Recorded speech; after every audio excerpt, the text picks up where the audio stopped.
Ashira. Yeah, I think Netanyahu and his whole cabinet needs to be ousted. There's no two ways about it. The far right extremist government that they have, they are the cause of the majority of these problems. They talk about from river to the sea, Palestinians are making that chance. They are enacting that very same thing. Whatever they accuse the Palestinians of, they are doing the same thing practically. They're doing that as we speak in Gaza and in the West Bank. In West Bank alone, they've killed over 400 people in the West Bank since the 7th of October. They've imprisoned approximately 8,000 people in the West Bank, even so many children as well. And 8,000 people imprisoned in the West Bank? In the West Bank. What's your source for that? I haven't seen that figure at all. Well, I mean, there's not only LBC or BBC. There's other stations who are directly daily giving us news updates continuously. No, I know. That's quite a claim. 8,000 Palestinians imprisoned since October the 7th in the West Bank. Yes, it is. Every day. But what is your source for that? I genuinely need to know because I've never seen that figure. It's astonishing. Well, if you look, yeah, it is. It's an astonishing figure. Al Jazeera for one, and apart from that, there's other radio stations who've said exactly the same thing. Well, not last time, a couple of weeks ago, it was 7,000 and something apparently. Anyway, I know that figure are being held in Israeli jails, but not since October the 7th. Every single day, Sheila, every single day, the incursions into the West Bank, they are carrying out operations, at least minimum 40 operations a day in the West Bank, every single day. And they're just randomly picking out houses, randomly taking people. For example, one example of thousands, right? One example, one girl out of a family was taken, 18-year-old girl. She was screaming, "Why are you taking me? What have I haven't done anything." They said, "No, we'll let you return once our hostages are back." Now, what sort of evil action are these? So what I'm saying, this far-right extremist government, and Smotrich is in charge of the West Bank. Yeah, I think just to be clear, I'm checking while I'm talking to you, Abdollah. I think that figure is correct, but not since October the 7th. Just to be clear. I'm going on the sources, but anyway, what I'm saying, but still, there's many people held without charge. I'm going on a Palestinian prisoners advocacy group, so that's a pretty decent source. Yeah, but what I'm saying, that many people are held without charge. Oh, I'm aware of that. And the administrative detention laws in Israel are ridiculous.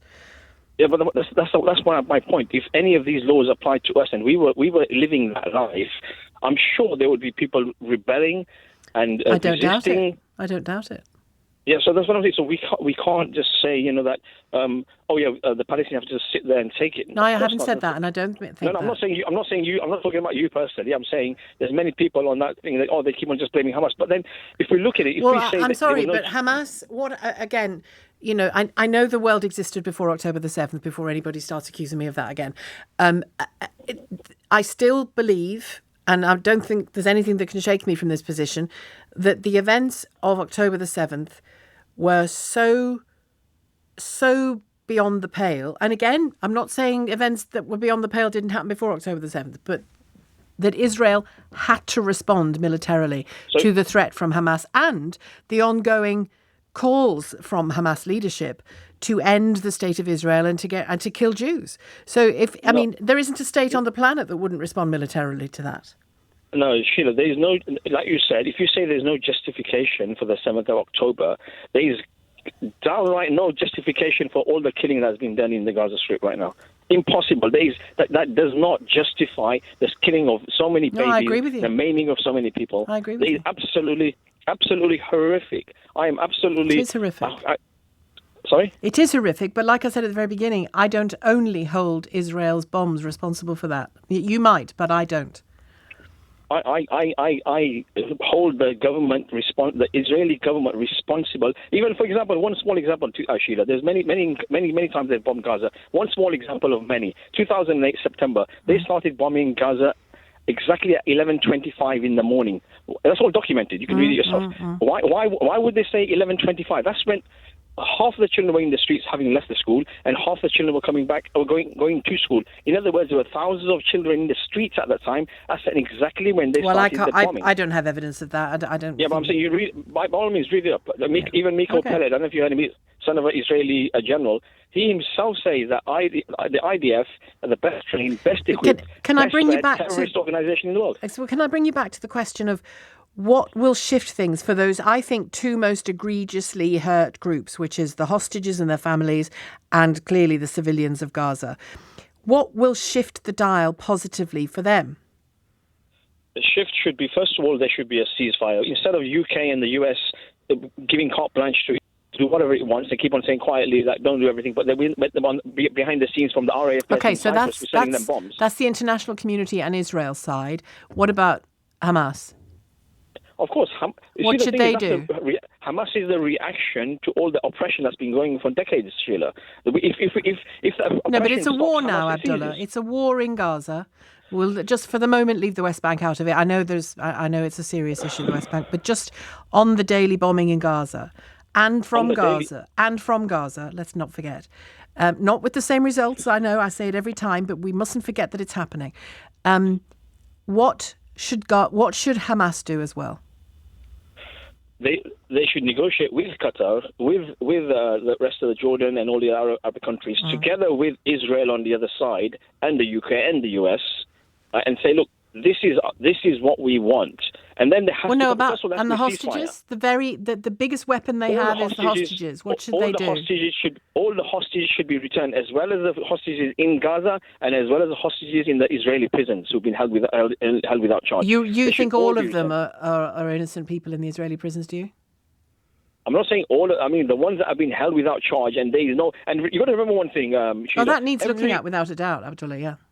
No, even the judiciary system in Israel. You got to remember, most of them are settlers. There's a 99.9% conviction rate there. Regardless, there's no defense basically. Everybody are settlers. So obviously there's a bias. Once you're in the court, basically. Where are you talking about? How can you say most of the judiciary? What, all the lawyers, all the judges are settlers? Smotrich and all that ministers, many ministers were settlers. There's so many settlers. Yeah, but that's not the same as all of the judiciary being settlers, is it? Come on, you mean we can't just throw stuff around that we don't know for sure.